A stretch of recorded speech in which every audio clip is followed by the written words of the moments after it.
My first question, I have few questions to ask. Who is God?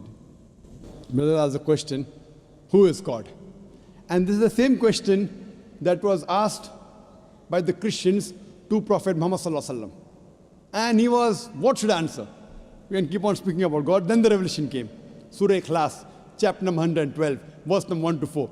Qul huwa Allahu ahad. Say He is Allah one and only.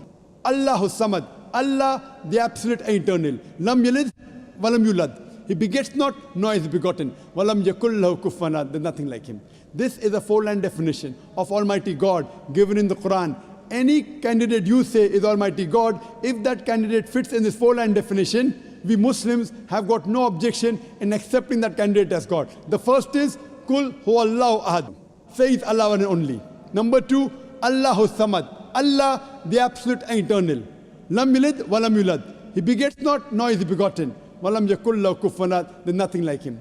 This is the four-line definition of Almighty God. Whoever you worship and say is God, if he fits in this four-line definition, we Muslims have got no objection in accepting that person as God. Hope that answers the question.